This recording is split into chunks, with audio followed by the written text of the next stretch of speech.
Olá, turma. Sejam bem-vindos à nossa aula de biologia. A gente vai iniciar um novo tema a respeito do assunto biologia do primeiro ano, relacionado com o metabolismo energético, né? Então, a gente já fez uma análise gigantesca da parte introdutória de biologia, né? A gente falou do que é a biologia, quais são os fatores importantes dessa ciência, quais são as áreas importantes dessa ciência, na verdade. A partir daí, a gente fez uma análise sobre o método científico, como é que ele funciona, qual a importância dele dentro da produção científica, não só da biologia, mas de uma forma geral, na física, na química, qual é a sequência de etapas que a gente tem que fazer para produzir ciência. Analisamos a parte bioquímica, né, as substâncias químicas que estão presentes nos seres vivos, águas, minerais, vitaminas, carboidratos, lipídios, proteínas. Tá? Falta a gente comentar sobre ácidos nucleicos, tá? DNA e RNA, mas aí, quando for falar sobre a parte da célula do núcleo, então falo sobre o DNA, o RNA, o controle de síntese de proteínas, que na verdade é o que a gente chama de genética moderna, né? O controle genético celular, que vai ser importante para vocês lá, para compreender assuntos de terceiro ano. Dentro dessa sequência, partindo nessa sequência, a gente analisou a estrutura geral da célula, né? Então, a citologia, como ciência, a utilização da microscopia, as técnicas de microscopia para a gente poder fazer uma análise mais precisa do que seria célula, a análise mais superficial com a microscopia óptica, que é o que a gente pode utilizar nas escolas, porque é o aparelho mais simples, e a microscopia eletrônica, que ela permite a percepção de compostos extremamente, ou estruturas extremamente pequenas, como, por exemplo, a membrana plasmática. Bom, partindo daí, a gente vai analisando a célula. Então, a membrana, a estrutura da membrana, a bicamada de fosfolipídio, proteínas externas, internas, as proteínas transmembranas, os processos de passagem pela membrana, a osmose, a difusão facilitada, a difusão simples, o transporte ativo, as modificações de membrana, né, endocitoses, a fagocitose, pinocitose, a exocitose, que é um mecanismo de liberação de substâncias da célula, a função dela, a parede celular. Tá? Então, dentro da parede celular, o que a gente viu foi a estrutura da parede celular vegetal, a parede celular bacteriana. Normalmente vocês observam em conteúdo de segundo ano, que a gente vai falar especificamente da bactéria, tá? do reino Monera. Então, dentro dessa abordagem, a gente fechou as informações de membrana e falamos sobre o citoplasma. Composição do citoplasma, a função geral do citoplasma, as funções que o citoplasma desempenha, suas funções vitais, a composição, o seu citossol, né, o hialoplasma e as organelas citoplasmáticas. Dentro das organelas, a gente vive lipossomos, retículos endoplasmáticos, a granuloso, a granular, o sistema Golgiense, centríolos, cromossomos, lisossomos, peroxissomos. Então, essas estruturas celulares, elas que permitem ou elas que desempenham as funções vitais de uma forma geral. Daí seria o núcleo. Só que dentro dessas organelas celulares, a gente analisou duas. Uma delas relacionadas com um processo metabólico importante dos seres vivos eucarióticos, que é a respiração celular aeróbica, vai ser representada pela mitocôndria. Então, a gente vai analisar esse processo, mas não agora, a gente vai ver primeiro aquele desempenhado por uma estrutura importante, citoplasmática também importante, que são os cloroplastos. Então, os plastos, que é um grupo de organelas presentes nos vegetais, tem alguns que são de assimilação, de armazenamento, como os amiloplastos, mas tem os cloroplastos, que são estruturas pigmentadas, e esse pigmento é importante para fazer o processo de absorção de luz e desenvolver o processo de síntese de substâncias. Esse processo de síntese de substâncias a gente chama de fotossíntese. Então, existem mecanismos de produção que não utilizam o fator energético utilizado pela fotossíntese, fotos, tá? Vem da palavra luz. Então, é o processo que necessita de absorção de luz para fazer para desenvolver o processo como um todo. Existem outros que precisam de energia derivada de quebra de substâncias ou de reações químicas, então por isso que a gente chama de quimiossíntese. Tá? Então a gente vai ver isso aí presente em bactérias. Mas nas plantas e nas algas, o principal método de produção de compostos orgânicos, aquele que está na base da cadeia dos alimentos, da alimentar, é desempenhado pela fotossíntese, ou seja, plantas e algas, algumas bactérias também, mas a gente vai analisar a fotossíntese de plantas e algas. Ela é desempenhada pelos cloroplastos. Então, essa estrutura, ela vai ter a função de absorção de luz e desenvolver as duas etapas, que a gente vai chamar de etapa química e etapa fotoquímica. A primeira, a etapa luminosa, a fase clara, e depois seguida da fase escura. Essa terminologia ela não é tão mais usada, porque quando a gente diz assim, fase clara, evidentemente ocorre em presença de luz. A fase escura, muita gente considera que por esse termo, ela ocorre na ausência de luz. Mas, na verdade, ela tem que ocorrer na ausência de luz. Não. Ela ocorre sem a necessidade da luz, mas ela depende de forma indireta da luz para poder acontecer. Então, primeiro tem que ter a etapa clara, que a gente chama de fotoquímica, tá? Fica mais precisa a informação, porque foto já identifica que precisa de luz, e química, que tem reações químicas importantes para que ela seja desenvolvida. No caso da etapa química, ou escura, acontecem apenas reações químicas, sem a incidência necessária, estrita, para que ela aconteça da luz. Tá? Ela depende de fatores produzidos com a fase clara, mas não diretamente dela. Tá? Então, essa estrutura que a gente chama de cloroplasto, ela está sendo mostrada nesse esqueminha que eu vou montar aqui para vocês. Tá? Vou mostrar aqui esses visuais, né, para facilitar a interpretação e a observação das informações. Vou mostrar aqui para vocês, colocando. Então, o metabolismo energético que a gente vai tratar é esse metabolismo energético que vai falar tanto da fotossíntese quanto da respiração celular, certo? Então, tanto da fotossíntese quanto da respiração celular. Deixa eu só corrigir aqui a apresentação. Então, esse cloroplasto, né, que a gente vai analisar, a figura que vocês viram ali mostrando rapidamente é uma representação de coloração verde, porque, na verdade, ela tem um pigmento em grande quantidade. Não é o único pigmento, mas é um pigmento que vai estar em grande quantidade, que é a clorofila. E essa clorofila que define a principal cor dela. Tá? Lembrando que não é a única substância. Existem outras substâncias importantes de coloração amarelada, como a xantofila, com a coloração avermelhada, como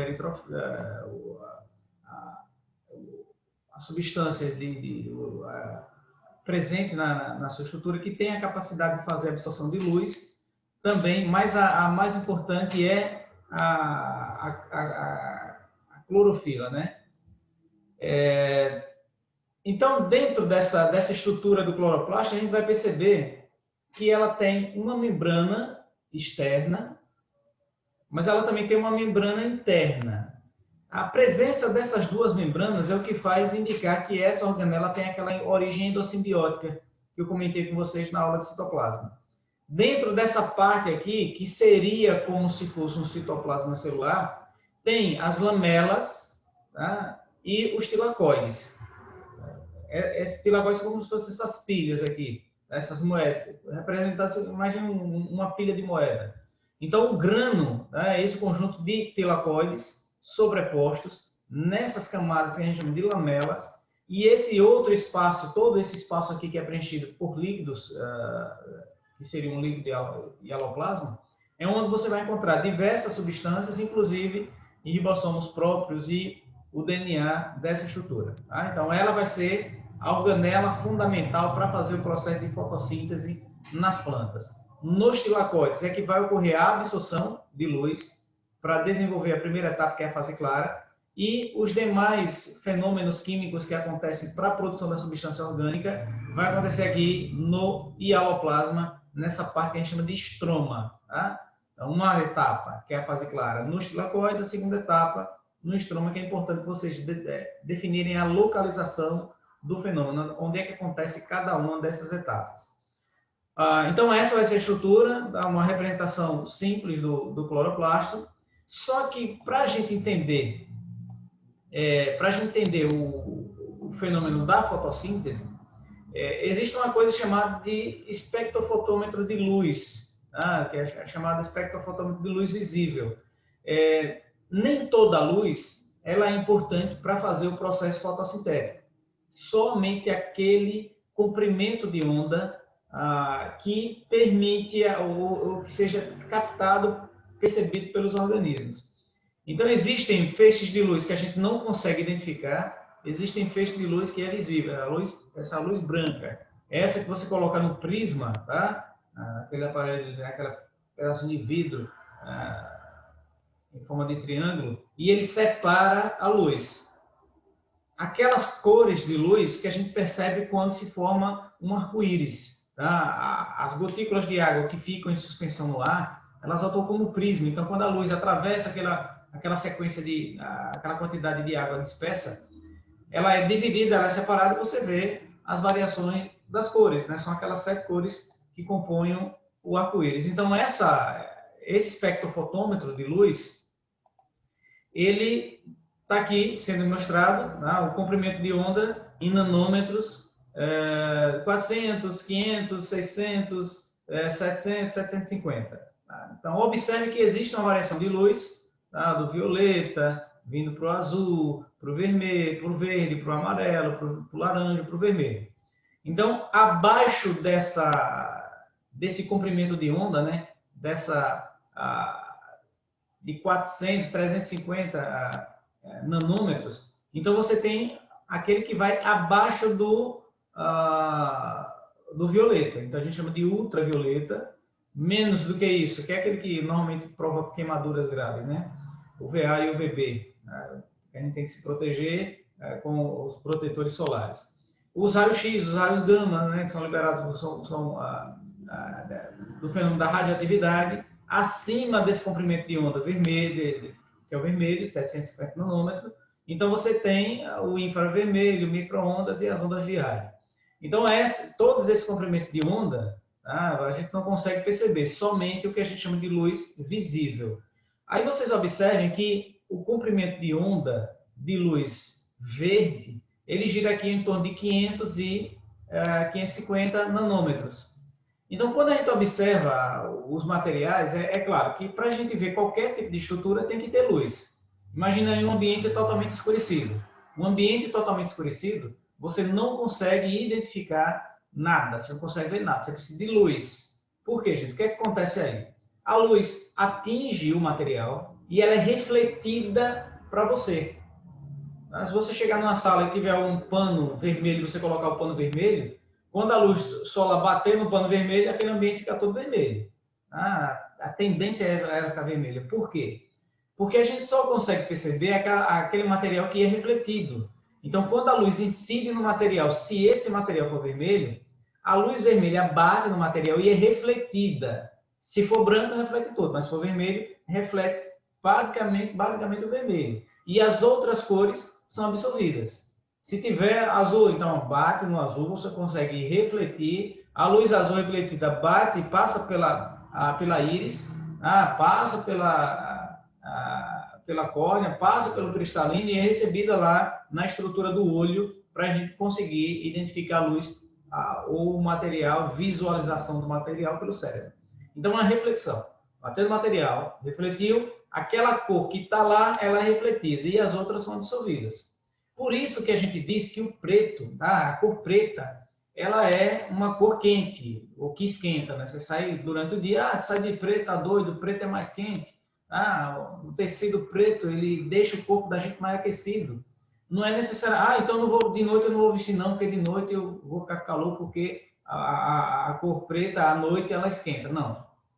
A diferença é o seguinte, como o preto não tem nenhuma tonalidade de cor, ele não consegue, não existe, se você observar aqui nesse comprimento de onda da luz visível, não tem comprimento de onda negro, tá? Tem a violeta, o azul, o verde, tá? Então, tem essas variações de cores que a gente tem aqui, que são as cores do arco-íris. Então, como não tem nenhuma dessas cores, todos os comprimentos de onda de luz são absorvidos, e aí você tem uma taxa de luz chegando tão intensa que provoca aumento de temperatura. Se você vestir uma blusa branca durante o dia, o que é o branco? O branco é a luz visível, tá? Ou seja, é o conjunto de todas as cores, na verdade. Então, quando a luz branca incide sobre a gente numa camisa branca, num tecido branco, ele reflete todo esse conjunto de cores. E aí tende a absorver menos energia e você tem uma diminuição de temperatura. Ou seja, você não tem uma elevação de temperatura, não uma diminuição, você não tem uma elevação de temperatura. Esse comprimento de onda, esse espectro, né, de luz, ele é mostrado num gráfico como esse, a intensidade de absorção de luz. Então, quanto maior a linha, quanto mais alta a linha, maior é a absorvância, ou seja, maior é a intensidade da fotossíntese. Então, quando você coloca o comprimento de onda de luz azul, né, violeta, azul, olha o que acontece com todos os materiais que os carotênios e as clorofilas, né, os carotenoides, que são também substâncias que fazem o processo de absorção de luz. Mas as clorofilas A e B, tá? Elas têm uma tonalidade diferente, então por isso que o processo de absorção dela também é diferente. Nos comprimentos de onda abaixo de 600, você tem alta taxa de absorção, consequentemente você tem fotossíntese. Mas se o comprimento de onda ele ficar em torno de 550 e 600, que é a tonalidade próxima do verde, então, basicamente, toda essa luz, se você conseguir dividir só a luz verde, só a luz azul, só a luz amarela, não toda de uma vez só. Então, se você colocar só esse comprimento de onda, então, basicamente, essa planta ela não vai fazer fotossíntese porque a luz está sendo refletida, que é a cor verde, exatamente a cor verde do material. Então, ela passa a fazer fotossíntese no outro comprimento de onda. Como a planta recebe todo esse conjunto, é claro que ela está fazendo a fotossíntese.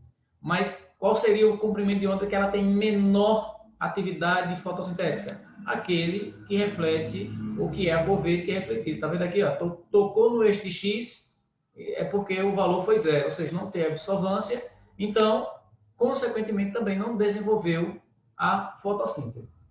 Certo? Então, esse gráfico é para a gente definir isso. Qual é o comprimento de onda principal para a fotossíntese? Entre 400 e 500 nanômetros. 450, por exemplo, é um valor importantíssimo que tem uma alta taxa de fotossíntese. Qual é o comprimento de onda que basicamente não desenvolve a fotossíntese? A fotossíntese não acontece. O comprimento de onda é em torno de 500, 550 nanômetros, porque é o comprimento de onda de luz verde, que é refletida pela clorofila, consequentemente não tem absorção dessa luz e aí não haveria fotossíntese. Mas a planta passa por isso durante o dia? Não, porque você não tem a radiação solar, a luz solar, emitindo só luz verde. Ela emite todo o conjunto de luz, então, uma parte é refletida, que é o que a gente vê, que é a cor verde, e as demais cores são absorvidas, por isso que ela vai fazer fotossíntese sempre que receber a luz branca, tá, gente? Isso aqui é só se a gente tiver a possibilidade de separar, dividir o feixe de onda, o comprimento de onda. Só que quando a gente for falar do processo de fotossintético, tanto da fotossíntese quanto da respiração celular, a gente vai falar muito dessa substância chamada ATP, que é trifosfato de adenosina ou adenosina trifosfato. A primeira coisa, o que é adenosina? A adenosina é um componente que vai estar, precisa de um açúcar, tá? E de uma base nitrogenada, que o açúcar é ribose e a base nitrogenada é a adenina. Tem uma outra substância, né, um outro componente chamado de GTP, que é guanosina trifosfato, mas o mais importante é o ATP, certo? A gente vai ouvir muito falar desse componente adenosina trifosfato. Então, essa adenosina trifosfato é essa molécula de ribose, tá? Que é uma pentose, que a gente já viu. Ela vai estar presente na molécula do RNA, o ácido ribonucleico. Só que a molécula de RNA ela tem componentes que vão estar presentes: a adenina, a guanina, a citosina e a uracila, tá? Na sequência, formando uma cadeia polimérica, né? Um polímero. E ela tem um fosfato apenas. Observe que aqui eu tenho um PO4 ligado a outro PO4, ligado a outro PO4. Eu tenho 3 fosfatos ligados na molécula de ribose e adenina. Adenina com ribose, a gente chama de adenosina, certo, gente? Então, aqui, ó, adenosina com 2 fosfatos, seria o ADP. Então, essa substância, ela tem a possibilidade de segurar um fosfato sem a necessidade de uma grande quantidade de energia, mas para ela segurar um terceiro fosfato aqui, um segundo fosfato, ela vai precisar de uma quantidade maior de energia para manter essa ligação estabilizada. Se for o caso de chegar um terceiro fosfato, como está aqui representado nesse esquema, um terceiro fosfato aí deveria receber uma quantidade muito grande de energia para manter essa ligação estabilizada, que é o que acontece. Então, quando esse ADP, né, que é o difosfato de adenosina, vai segurar um terceiro fosfato, que a gente chama de fosfato inorgânico, ele vai ser representado como PI, né, fosfato inorgânico, ele, na verdade, recebe essa energia, assimila esse terceiro fosfato e essa energia fica aqui, ó, carregada e armazenada na segunda ligação do terceiro fosfato. Então, a gente diz que a adenosina, trifosfato ou trifosfato de adenosina, simplificando ATP, ela é uma molécula energética, certo? Não é que ela é uma fonte de energia, ela é um transferidor de energia, um transportador de energia. Então, toda vez que a gente faz qualquer atividade corporal, qualquer atividade metabólica, e que exige energia, essa energia normalmente vem do ATP. Então, primeiro eu tenho que formar esse ATP, através do processo de quebra de substâncias, a liberação da energia na célula. Essa energia ela não pode estar liberada, porque senão acaba matando a célula de tanto calor que ela pode liberar. Então, ela fica armazenada, guardada na ligação do terceiro fosfato. Se eu tenho energia sobrando, guardei no terceiro fosfato, no momento que eu precisar dessa energia, o que eu vou fazer? Eu vou liberar esse fosfato e essa energia vai ser utilizada para qualquer atividade celular que eu esteja desempenhando, certo? Então, essa aí é a molécula que a gente chamou de molécula de ATP. O que a gente vai analisar é a fotossíntese, tá? Então, a equação geral da fotossíntese, ela está aqui. O que ela precisa, tá, gente? A importância, o que identifica essa reação química? O balanceamento, aqui não vai importar. O que a gente vai analisar é o que é que importa para o fenômeno da fotossíntese, o que ela necessita. Quais são os reagentes da fotossíntese? Gás carbônico, CO2, vai precisar de moléculas de água, certo? Ou seja, de água na substância, vai precisar de luz que vai ser absorvida pela clorofila, e esse conjunto de reações químicas vai produzir uma molécula de composto orgânico, que normalmente a gente representa com CnH2ON, tá? Que é aquela fórmula resumida dos monossacarídeos. Aqui eu estou representando uma hexose, tá? Por exemplo, poderia ser uma glicose aqui, C6H12O6, vai liberar moléculas de água, mas vai liberar oxigênio. Então, por isso que a gente diz que a fotossíntese ela é importante para a renovação do oxigênio atmosférico, porque ela vai liberar essa substância, esse componente. Agora, é uma reação química direta que vai acontecer? Não. A primeira substância utilizada vai ser a água, tá? Vai ocorrer a quebra dela, que a gente vai chamar de fotólise. Foto, que é luz, e lise, que é quebra. Então, a molécula de água é utilizada primeiro numa etapa, que a gente vai chamar de etapa clara, ou etapa fotoquímica, e o gás carbônico é o fornecedor de carbono e oxigênio para a molécula de carboidrato. Só que durante esse fenômeno, ocorre liberação também de prótons H+, que é o hidrogênio livre no hialoplasma, no estroma da mitocôndria, que, como é um componente extremamente deletério, ou seja, é um radical livre, ele vai precisar ser equilibrado, então reage com alguns átomos de oxigênio e produz as moléculas de água que estão aí. Essa é a equação geral. A equação resumida, a gente simplifica, né? Como se fosse uma questão de soma. Como tem 12 moléculas de água utilizadas e 6 produzidas, a gente elimina e vai ficar CO2 mais H2O produzindo C6H12O6 mais oxigênio. Mas aqui é interessante que a gente observe ela inteira para saber o que é utilizado, tá? Quais são os componentes utilizados, quais são os reagentes e o que é que ela libera.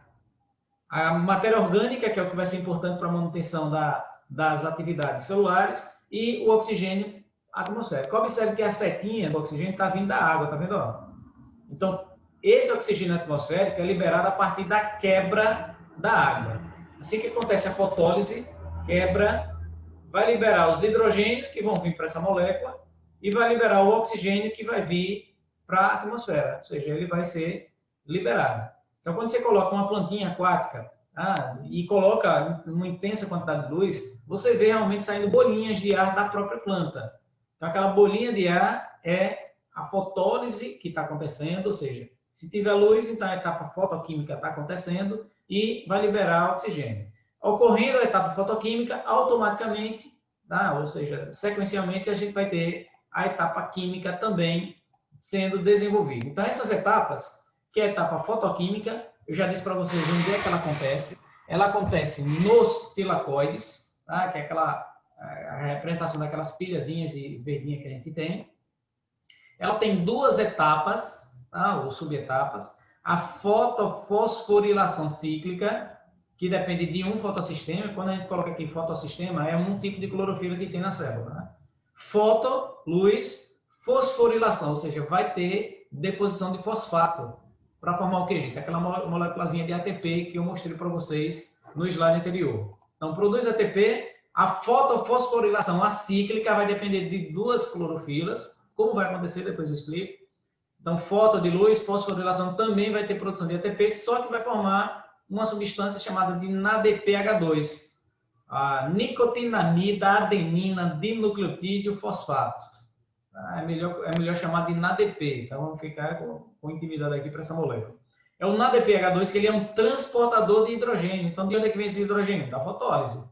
Quando ocorre a fotólise, que é a quebra de água, libera os H+, que vão ser ligados ao NADP, formando NADPH2, e ele vai transportar isso daí para o estroma, e lá no estroma que vai acontecer a etapa química, que é a etapa de produção de luz.